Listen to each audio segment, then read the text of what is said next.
against it. Well, David Keyes is a spokesman for the Israeli Prime Minister Benjamin Netanyahu, and I'm happy to say he joins us now live from Jerusalem. David, very good of you to join me. As I mentioned, a lot of countries after this meeting have said a two-state solution is crucial. Hanan Ashwari from PLO in the last hour told me that the meeting was crucial to resuscitating a two-state solution.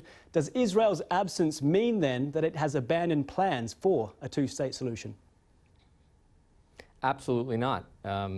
The reason Israel objected to this conference is because it's really a relic of the past, because it's a futile conference. It's a little bit like having marriage counseling with neither the husband nor the wife present, but rather 75 diplomats from around the world. The barrier to this two-state solution for two peoples isn't the Prime Minister of Israel, who has reaffirmed that on literally hundreds of occasions. You know, I was with the Prime Minister at the United Nations when he invited President Abbas to speak at the Israeli Knesset. I'm sure you recall the images of President Sadat coming, getting a standing ovation, Israeli Knesset members clapping wildly for this former enemy turned peace partner.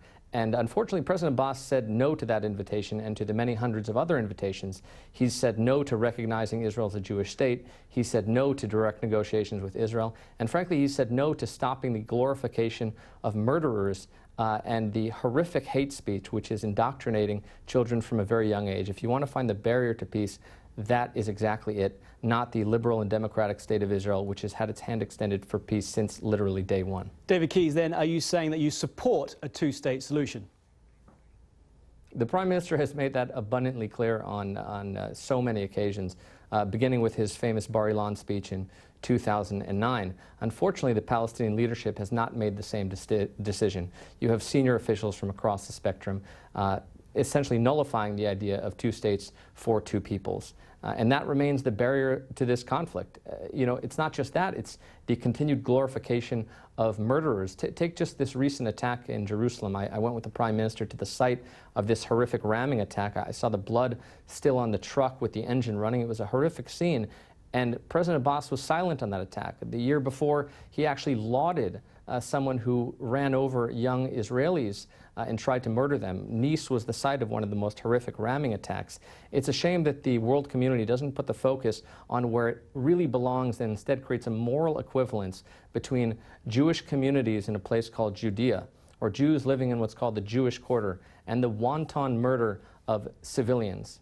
That's outrageous. David, I appreciate your point, but if we look at this meeting today in Paris, the major powers there have said that they've agreed to hold another follow-up meeting to this with interested participants by the end of the year. Will Israel be an interested participant?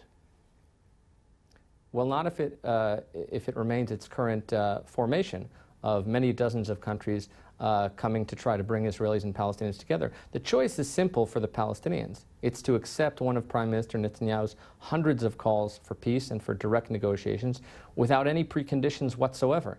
Unfortunately, they have yet to say yes to that very generous offer and instead continue paying hundreds of millions of dollars to those who are trying David, to murder Israel. I accept that point. You made that at the start. But do you not accept also that direct negotiations aren't on the table yet, but meetings like the one in Paris today may lead to direct negotiations? So why then would Israel not want to be there for the potential future direct talks?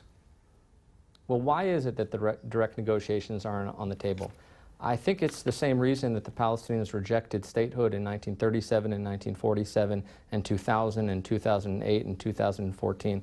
It's because this conflict isn't about Jews living in Jewish communities in the West Bank. It remains about the existence of Israel, and this multilateral framework the Palestinians are convinced that that relinquishes them from the difficult decisions of accepting Israel as a Jewish state, coming to terms with the very existence of Israel. And that's why they're so giddy, frankly, about these international forums.